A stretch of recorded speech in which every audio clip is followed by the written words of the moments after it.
Think and Grow Rich by Napoleon Hill. Chapter 5. Specialized Knowledge, Personal Experience or Observations. The fourth step toward riches. There are two kinds of knowledge. One is general, the other is specialized. General knowledge, no matter how great in quantity or variety it may be, is of but little use in the accumulation of money. The faculties of the great universities possess, in the aggregate, practically every form of general knowledge known to civilization. Most of the professors have but little or no money. They specialize on teaching knowledge, but they do not specialize on the organization or the use of knowledge. Knowledge will not attract money unless it is organized and intelligently directed through practical plans of action to the definite end of the accumulation of money. Lack of understanding of this fact has been the source of confusion to millions of people who falsely believe that knowledge is power. It is nothing of the sort. Knowledge is only potential power.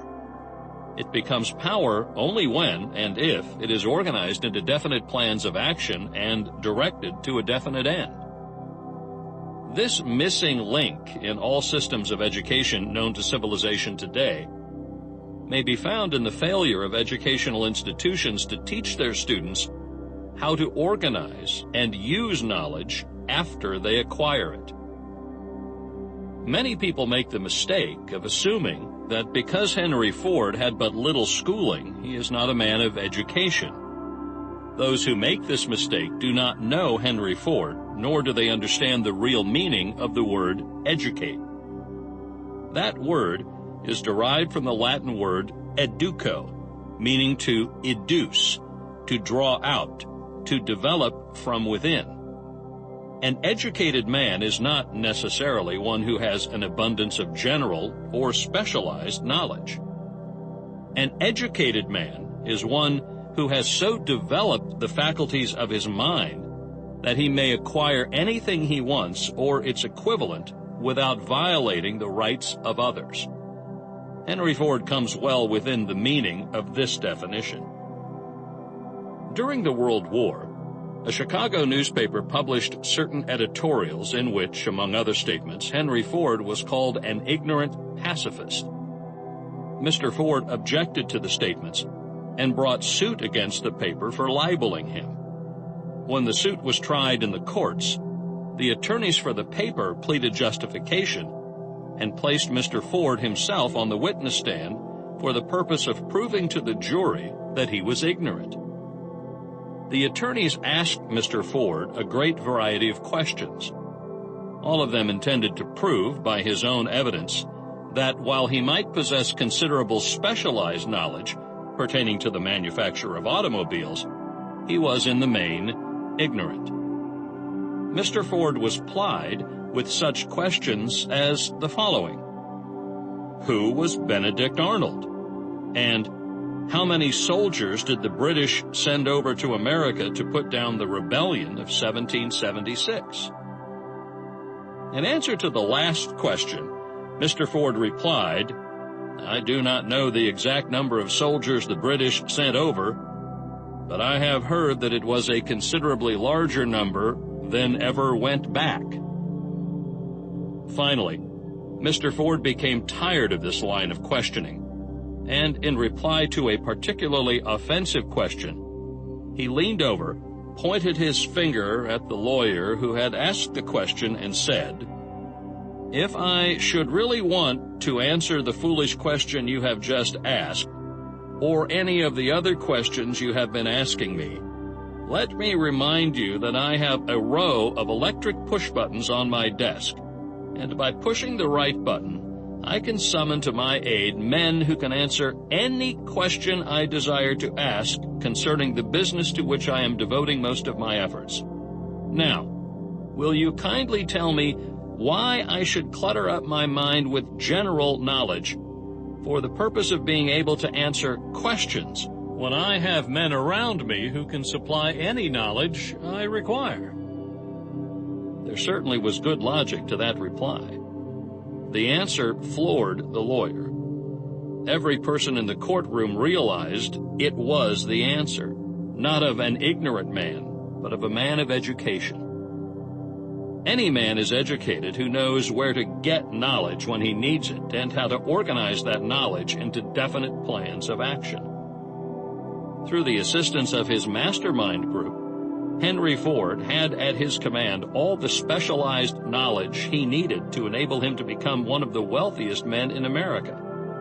It was not essential that he have this knowledge in his own mind. Surely, no person who has sufficient inclination and intelligence to listen to a book of this nature can possibly miss the significance of this illustration. Before you can be sure of your ability to transmute desire into its monetary equivalent, you will require specialized knowledge of the service, merchandise, or profession which you intend to offer in return for fortune. Perhaps you may need much more specialized knowledge than you have the ability or the inclination to acquire. And if this should be true, you may bridge your weakness through the aid of your mastermind group. Andrew Carnegie stated that he, personally, knew nothing about the technical end of the steel business. Moreover, he did not particularly care to know anything about it. The specialized knowledge which he required for the manufacture and marketing of steel, he found available through the individual units of his mastermind group. The accumulation of great fortunes calls for power, and power is acquired through highly organized and intelligently directed specialized knowledge. But that knowledge does not necessarily have to be in the possession of the man who accumulates the fortune. The preceding paragraph should give hope and encouragement to the man with ambition to accumulate a fortune, who has not possessed himself of the necessary education to supply such specialized knowledge as he may require. Men sometimes go through life suffering from inferiority complexes because they are not men of education. The man who can organize and direct a mastermind group of men who possess knowledge useful in the accumulation of money is just as much a man of education as any man in the group. Remember this if you suffer from a feeling of inferiority because your schooling has been limited. Thomas A. Edison had only 3 months of schooling during his entire life. He did not lack education, neither did he die poor. Henry Ford had less than a 6th grade schooling, but he has managed to do pretty well by himself financially. Specialized knowledge is among the most plentiful and the cheapest forms of service which may be had. If you doubt this, consult the payroll of any university. It pays to know how to purchase knowledge. First of all, decide the sort of specialized knowledge you require and the purpose for which it is needed. To a large extent, your major purpose in life, the goal toward which you are working, will help determine what knowledge you need. With this question settled, your next move requires that you have accurate information concerning dependable sources of knowledge. The more important of these are A. One's own experience and education. B. Experience and education available through cooperation of others, mastermind alliance. C. Colleges and universities. D. Public libraries, through books and periodicals in which may be found all the knowledge organized by civilization. And E.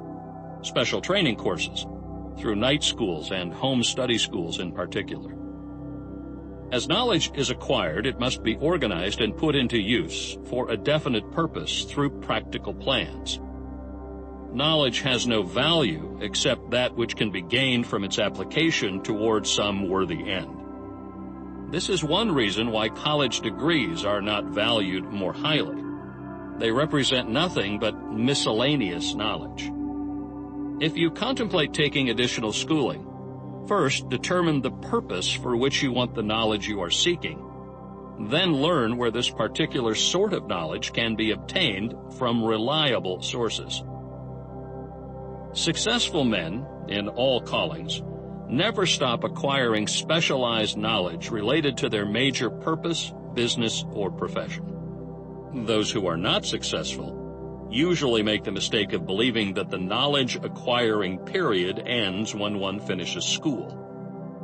The truth is that schooling does but little more than to put one in the way of learning how to acquire practical knowledge. With this changed world, which began at the end of the economic collapse, came also astounding changes in educational requirements. The order of the day is specialization. This truth was emphasized by Robert P. Moore, Secretary of Appointments of Columbia University. Specialists most sought after. Particularly sought after by employing companies are candidates who have specialized in some field, business school graduates with training in accounting and statistics, engineers of all varieties, journalists, architects, chemists, and also outstanding leaders and activity men of the senior class. The man who has been active on the campus, whose personality is such that he gets along with all kinds of people, and who has done an adequate job with his studies, has a most decided edge over the strictly academic student. Some of these, because of their all-around qualifications, have received several offers of positions, a few of them as many as 6. In departing from the conception that the straight-A student was invariably the one to get the choice of the better jobs, Mr. Moore said that most companies look not only to academic records, but to activity records and personalities of the students. One of the largest industrial companies, the leader in its field, in writing to Mr. Moore concerning prospective seniors at the college, said, "We are interested primarily in finding men who can make exceptional progress in management work. For this reason, we emphasize qualities of character, intelligence, and personality, far more than specific educational background." Apprenticeship proposed. Proposing a system of apprenticing students in offices, stores, and industrial occupations during the summer vacation, Mr. Moore asserts that after the first 2 or 3 years of college, every student should be asked to choose a definite future course and to call a halt if he has been merely pleasantly drifting without purpose through an unspecialized academic curriculum. Colleges and universities must face the practical consideration that all professions and occupations now demand specialists, he said, urging that educational institutions accept more direct responsibility for vocational guidance. One of the most reliable and practical sources of knowledge available to those who need specialized schooling is the night schools operated in most large cities. The correspondence schools give specialized training anywhere the U.S. males go, on all subjects that can be taught by the extension method. One advantage of home study training is the flexibility of the study program, which permits one to study during spare time. Another stupendous advantage of home study training, if the school is carefully chosen, is the fact that most courses offered by home study schools carry with them generous privileges of consultation which can be of priceless value to those needing specialized knowledge. No matter where you live, you can share the benefits. Anything acquired without effort and without cost is generally unappreciated, often discredited. Perhaps this is why we get so little from our marvelous opportunity in public schools. The self-discipline one receives from a definite program of specialized study makes up to some extent for the wasted opportunity when knowledge was available without cost. Correspondence schools are highly organized business institutions. Their tuition fees are so low that they are forced to insist upon prompt payments. Being asked to pay, whether the student makes good grades or poor, has the effect of causing one to follow through with the course when he would otherwise drop it. The correspondence schools have not stressed this point sufficiently, for the truth is that their collection departments constitute the very finest sort of training on decision, promptness, action, and the habit of finishing that which one begins. I learned this from experience more than 25 years ago. I enrolled for a home study course in advertising. After completing 8 or 10 lessons, I stopped studying, but the school did not stop sending me bills. Moreover, it insisted upon payment, whether I kept up my studies or not. I decided that if I had to pay for the course, which I had legally obligated myself to do, I should complete the lessons and get my money's worth. I felt at the time that the collection system of the school was somewhat too well organized, but I learned later in life that it was a valuable part of my training for which no charge had been made. Being forced to pay, I went ahead and completed the course. Later in life, I discovered that the efficient collection system of that school had been worth much in the form of money earned because of the training in advertising I had so reluctantly taken. We have in this country what is said to be the greatest public school system in the world. We have invested fabulous sums for fine buildings. We have provided convenient transportation for children living in the rural districts, so they may attend the best schools. But there is one astounding weakness to this marvelous system. It is free. One of the strange things about human beings is that they value only that which has a price. The free schools of America and the free public libraries do not impress people because they are free. This is the major reason why so many people find it necessary to acquire additional training after they quit school and go to work. It is one of the major reasons why employers give greater consideration to employees who take home study courses.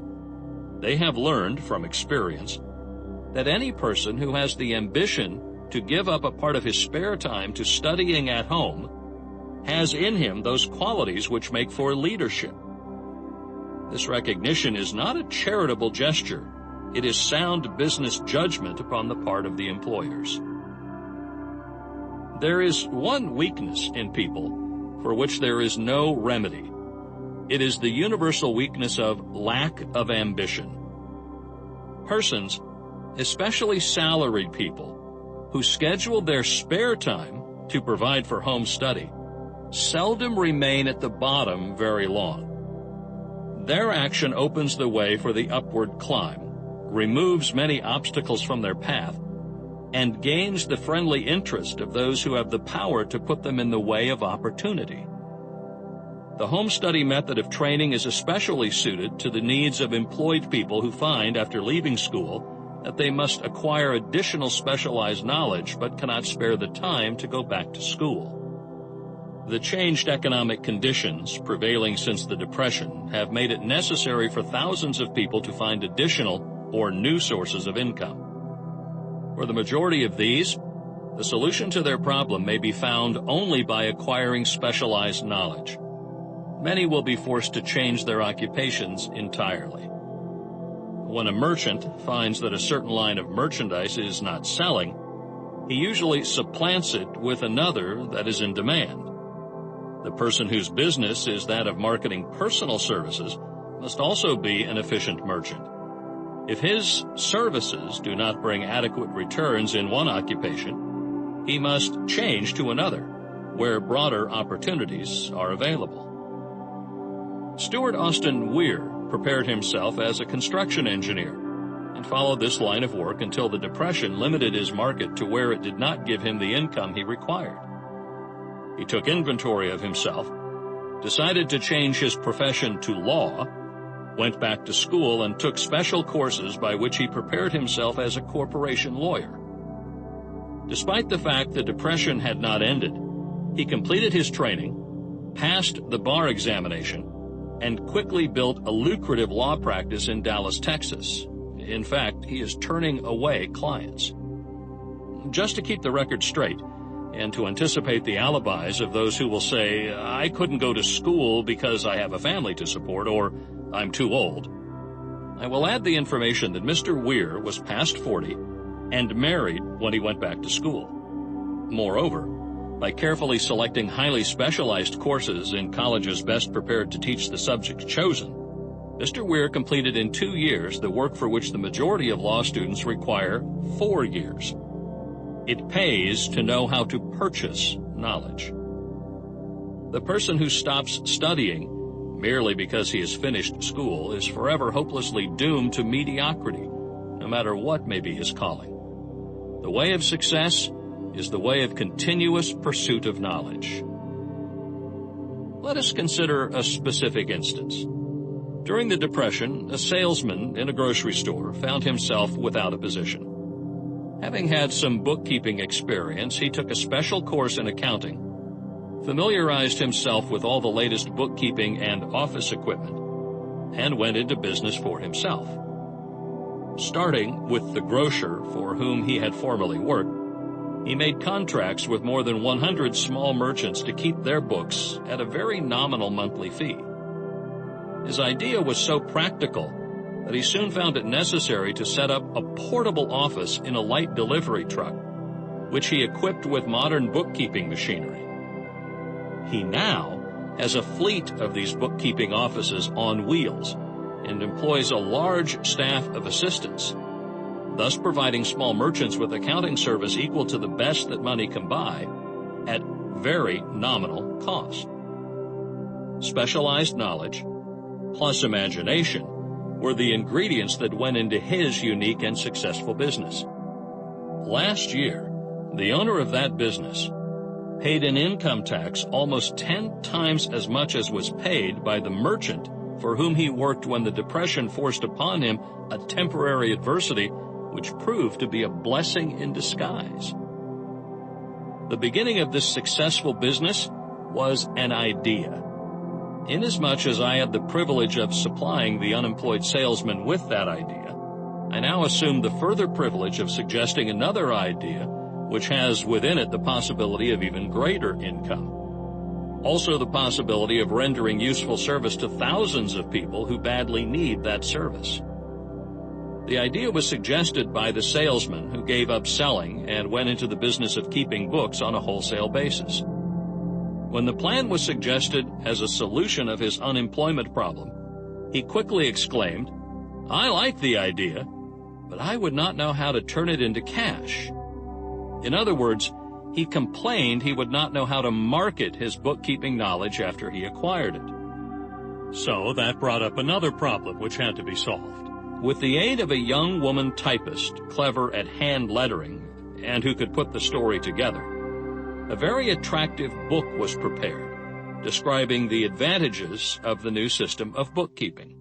The pages were neatly typed and pasted in an ordinary scrapbook, which was used as a silent salesman with which the story of this new business was so effectively told that its owner soon had more accounts than he could handle. There are thousands of people all over the country who need the services of a merchandising specialist capable of preparing an attractive brief for use in marketing personal services. The aggregate annual income from such a service might easily exceed that received by the largest employment agency, and the benefits of the service might be made far greater to the purchaser than any to be obtained from an employment agency. The idea here described was born of necessity to bridge an emergency which had to be covered, but it did not stop by merely serving one person. The woman who created the idea has a keen imagination. She saw in her newly born brainchild the making of a new profession, one that is destined to render valuable service to thousands of people who need practical guidance in marketing personal services. Spurred to action by the instantaneous success of her first prepared plan to market personal services, this energetic woman turned next to the solution of a similar problem for her son, who had just finished college but had been totally unable to find a market for his services. The plan she originated for his use was the finest specimen of merchandising of personal services I have ever seen. When the plan book had been completed, it contained nearly 50 pages of beautifully typed, properly organized information, telling the story of her son's native ability, schooling, personal experiences, and a great variety of other information too extensive for description. The plan book also contained a complete description of the position her son desired, together with a marvelous word picture of the exact plan he would use in filling the position. The preparation of the plan book required several weeks' labor, during which time its creator sent her son to the public library almost daily to procure data needed in selling his services to best advantage. She sent him also to all the competitors of his prospective employer and gathered from them vital information concerning their business methods, which was of great value in the formation of the plan he intended to use in filling the position he sought. When the plan had been finished, it contained more than half a dozen very fine suggestions for the use and benefit of the prospective employer. The suggestions were put into use by the company. One may be inclined to ask, why go to all this trouble to secure a job? The answer is straight to the point. Also, it is dramatic, because it deals with a subject which assumes the proportion of a tragedy, with millions of men and women whose sole source of income is personal services. The answer is, doing a thing well never is trouble. The plan prepared by this woman for the benefit of her son helped him get the job for which he applied at the first interview at a salary fixed by himself. Moreover, and this too is important, the position did not require the young man to start at the bottom. He began as a junior executive at an executive's salary. Why go to all this trouble, do you ask? Well, for one thing, the planned presentation of this young man's application for a position clipped off no less than 10 years of time he would have required to get where he began had he started at the bottom and worked his way up. This idea of starting at the bottom and working one's way up may appear to be sound, but the major objection to it is this. Too many of those who begin at the bottom never manage to lift their heads high enough to be seen by opportunity, so they remain at the bottom. It should be remembered also that the outlook from the bottom is not so very bright or encouraging. It has a tendency to kill off ambition. We call it getting into a rut, which means that we accept our fate because we form the habit of daily routine, a habit that finally becomes so strong we cease to try to throw it off. And that is another reason why it pays to start one or two steps above the bottom. By doing so, one forms the habit of looking around, of observing how others get ahead, of seeing opportunity, and of embracing it without hesitation. Dan Halpin is a splendid example of what I mean. During his college days, he was manager of the famous 1930 National Championship Notre Dame football team, when it was under the direction of the late Knute Rockne. Perhaps he was inspired by the great football coach to aim high and not mistake temporary defeat for failure, just as Andrew Carnegie, the great industrial leader, inspired his young business lieutenants to set high goals for themselves. At any rate, young Halpin finished college at a mighty unfavorable time, when the Depression had made jobs scarce. So, after a fling at investment banking and motion pictures, he took the first opening with a potential future he could find, selling electrical hearing aids on a commission basis. Anyone could start in that sort of job, and Halpin knew it, but it was enough to open the door of opportunity to him. For almost 2 years, he continued in a job not to his liking, and he would never have risen above that job if he had not done something about his dissatisfaction. He aimed first at the job of assistant sales manager of his company, and got the job. That one step upward placed him high enough above the crowd to enable him to see still greater opportunity. Also, it placed him where opportunity could see him. He made such a fine record of selling hearing aids that A.M. Andrews, chairman of the board of the Dictograph Products Company, a business competitor of the company for which Halpin worked, wanted to know something about that man, Dan Halpin, who was taking big sales away from the long-established Dictograph Company. He sent for Halpin. When the interview was over, Halpin was the new sales manager, in charge of the Acousticon division. Then, to test young Halpin's mettle, Mr. Andrews went away to Florida for 3 months, leaving him to sink or swim in his new job. He did not sink. Knute Rockne's spirit of "all the world loves a winner and has no time for a loser" inspired him to put so much into his job that he was recently elected vice president of the company and general manager of the Acousticon and silent radio division, a job which most men would be proud to earn through 10 years of loyal effort. Halpin turned the trick in little more than 6 months. It is difficult to say whether Mr. Andrews or Mr. Halpin is more deserving of eulogy, for the reason that both showed evidence of having an abundance of that very rare quality known as imagination. Mr. Andrews deserves credit for seeing in young Halpin a go-getter of the highest order. Halpin deserves credit for refusing to compromise with life by accepting and keeping a job he did not want. And that is one of the major points I am trying to emphasize through this entire philosophy, that we rise to high positions or remain at the bottom because of conditions we can control if we desire to control them. I am also trying to emphasize another point, namely that both success and failure are largely the results of habit. I have not the slightest doubt that Dan Halpin's close association with the greatest football coach America ever knew planted in his mind the same brand of desire to excel which made the Notre Dame football team world famous. Truly, there is something to the idea that hero worship is helpful, provided one worships a winner. Halpin tells me that Rockne was one of the world's greatest leaders of men in all history.